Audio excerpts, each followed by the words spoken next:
Array ఒర్రే తొర్రే అని మాట్లాడింది ఈ కుర్రాడే అనుకుంటాను నేను, నాకు తెలిసి. మరి ఫ్రీడమ్ ఆఫ్ స్పీచ్ మాకుంది, మాకు స్వేచ్ఛ ఉంది అని చెప్పేసి మనం ఇష్టాసారంగా చేస్తే మరి దాన్ని ఏమంటారు? మరి నీ మీద యాక్షన్ తీసుకోవాలి కదా మీ కూటమి ప్రభుత్వం. ఇది నిజంగా లేకపోతే ఒకటి చెప్పాలి, మిమ్మల్ని పంపించి కూటమి ప్రభుత్వమా, మీ నాయకుడా, లేకపోతే మీ చంద్రబాబు నాయుడు గారా, మీ లోకేష్ బాబు గారా, లేకపోతే మీ సొంత నిర్ణయమా? మీ మీద ఏమన్నా కేసు ఫైల్ అయిందా? అవ్వలేదంటే అర్థం ఏంటిది? అంటే మీ ఇష్టం. నీకు 21 సంవత్సరాలు 22 సంవత్సరాలు రాకముందే నువ్వు ఒక పెద్ద లీడర్ అనుకొని ఒక ఎక్స్ మినిస్టర్ ఇంటి మీదకి రాళ్ళు గుడ్లు నువ్వు వేసేయచ్చు. ఉదాహరణ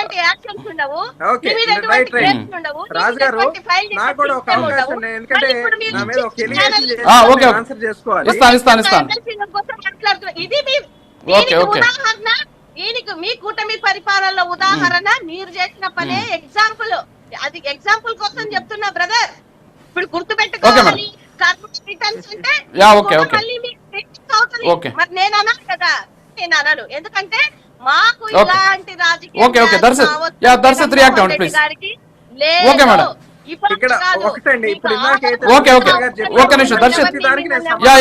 దానికి ఆన్సర్ చేయండి మేడం. ఓకే ఓకే ఆగండి ఆగండి మేడం. ఓకే పార్టీ నాయకులు మేడం ఆగండి ఆగండి madam. Okay okay okay okay okay ఆయన ఆన్సర్ చేయనివ్వండి ప్లీజ్. మల్లేశ్వర్ గారు ఒక్క నిమిషం. ఆయన మల్లేశ్వర్ గారు ఒక్క నిమిషం ఒక్క నిమిషం ఒక్క నిమిషం. లేదు లేదు మళ్ళీ మీకు టైం ఇవ్వాలి. ఒక్క నిమిషం, మీకు ఇంకా నేను టైం ఇవ్వలేదు మేడం. మేడం ఒక్క నిమిషం ఒక్క నిమిషం, నేను ఇస్తా మీకు ఇస్తా. ఆయన ఆన్సర్ చేశాక మిగతా గెస్ట్ వెయిట్ కదా. ఒక్క నిమిషం మేడం ప్లీజ్ ఒక్క నిమిషం. దర్శిత్ దానికి ఆన్సర్ చేసేసి మీరు గుడ్లేశారు అని చెప్పి చెబుతున్నారు. వినండి మేడం వినండి మేడం వినండి మేడం వినండి మేడం ప్లీజ్ వినండి మేడం. మల్లేశ్వర్ గారు నేను వస్తా, మీ దగ్గరకు వస్తా. దర్శిత్ గారు ఇప్పుడు 21 సంవత్సరాల వయసు ఉన్నటువంటి ఒక వ్యక్తి సార్, ఒక మాజీ మంత్రి ఇంటి దగ్గరికి వెళ్ళటం అంటే వాళ్ళు ఏదో రాళ్ళు వేసారన్న, రాళ్ళు గట్రా ఏమి వేయలేదులే గాని ఒక ఎమ్మెల్యే అయ్యుండి ఒక మాజీ ముఖ్యమంత్రి ఇంటి మీదకి వెళ్ళి దాడి చేయడానికి జగన్మోహన్ రెడ్డి ప్రోత్సహించి పంపించాడు జోగి రమేష్ గారిని. లేదా చంద్రబాబు నాయుడు నిన్నను ఆయన సతీమణిని తిట్టమని చెప్పి కొడాల నాయక వంశీకి జగన్మోహన్ రెడ్డి సత్యనారాయణ ఆర్డర్ ఇచ్చి పంపించారా? ఇక్కడ ఇంకోటి కూడా తెలియజేస్తా ఉన్నా, ఈ రోజు మా నాయకుడు చంద్రబాబు నాయుడు గారిని నోటికి వచ్చినట్టు మాట్లాడి, మా మాతృ సమానాలు భువనేశ్వర్ గారిని నోటికి వచ్చినట్టు మాట్లాడి, ఇష్టం వచ్చినట్టు అసెంబ్లీలో అవమానించి పిచ్చి కుక్కలు మరిగినట్టు మరిగి 2021 సంవత్సరంలో కొడాలని ఒక ఛాలెంజ్ చేశాడు. నేను ఓడిపోతే చంద్రబాబు నాయుడు కుప్పంలో ఎమ్మెల్యేగా గెలిచి ముఖ్యమంత్రి అయితే నేను చంద్రబాబు నాయుడు బూట్లు తుడుస్తానన్నాడు. నేను ఆ రోజు ప్రశ్నించడానికి కొడాలని దగ్గరికి వెళ్ళా. నేను చేసిన తప్పు అయితే మరి ఆ రోజు జగన్మోహన్ రెడ్డి జోగి రమేష్ కొడాలని వలమలేని వంశీన మందలించాడు. మీరు చెప్పే ధైర్యం మీకుందా? మీకు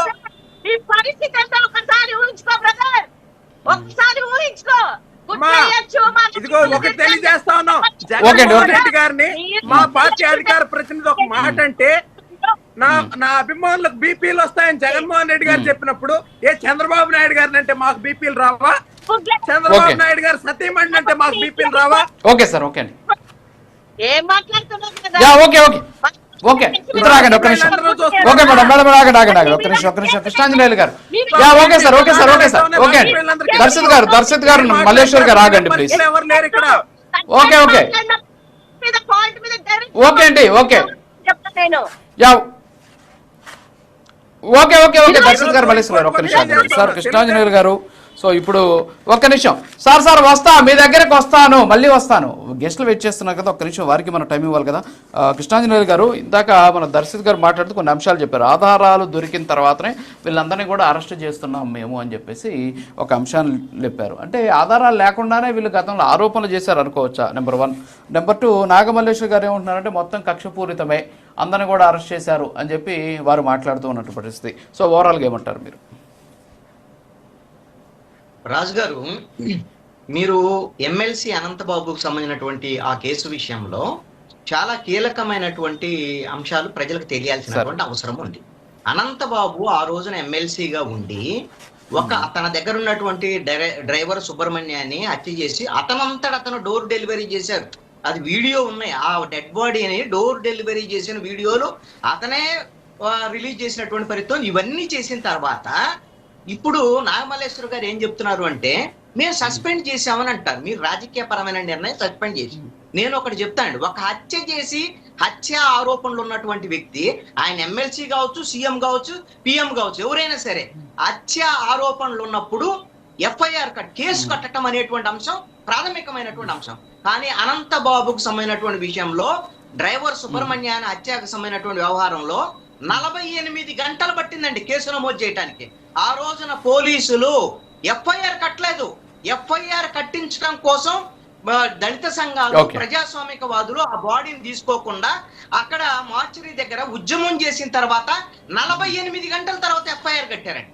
అప్పుడు ఆ 48 గంటల వరకు కూడా ఈఎంఎల్సి హత్య చేసిన తర్వాత మొత్తం కొన్ని పెళ్లిళ్ళకి వెళ్ళాడు, శుభకార్యాలకు వెళ్ళాడు, కొన్ని కార్యక్రమాల్లో పాల్గొని అఫీషియల్ గా తిరిగాడు 48 గంటల పాటు.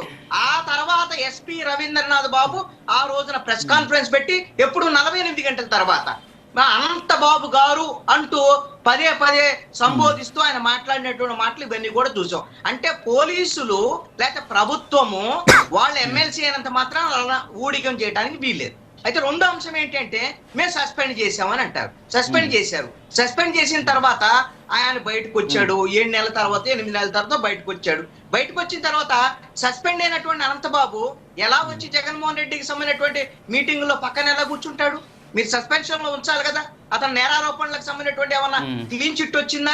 ఈ రోజు కూడా రాలే. ఈ రోజున ఎందుకు కోర్టు ఆ విధమైనటువంటి పునర్విచారణ జరపాలి అని ఇచ్చింది అని అంటే, మీరు ఆ రోజున ప్రభుత్వం ఉంది అధికార దుర్వినియోగాలకు పాల్పడి పోలీసుల చేత కూడా మీరు కేసులు పెట్టించకుండా సరైనటువంటి దర్యాప్తు జరపలేదు కాబట్టి ఇప్పుడు దర్యాప్తు జరపాలని కోర్టు ఆదేశించినటువంటి పరిస్థితి ఉంది. ఖచ్చితంగా అనంతబాబు ఈ దర్యాప్తుని ఎదుర్కోవాల్సిందే.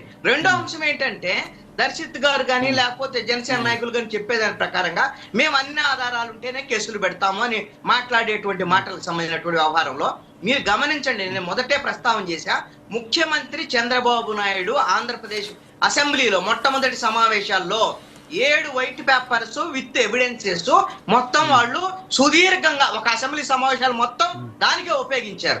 మొత్తం జగన్మోహన్ రెడ్డి వాళ్ళ మంత్రులు వ్యవహారం అని వైట్ పేపర్స్ రిలీజ్ చేసిన తర్వాత మొన్నటికి మొన్న చంద్రబాబు నాయుడు గాని నారా లోకేష్ గాని ఏం మాట్లాడతారండి? ప్రెస్ కాన్ఫరెన్స్లు పెట్టి మాకు జగన్మోహన్ రెడ్డి లడ్డూలాగా దొరికాడు కానీ మేము కేసు పెట్టాం అని మాట్లాడతారు. ఎందుకు? ఎలా దొరికాడు లడ్డూలాగా?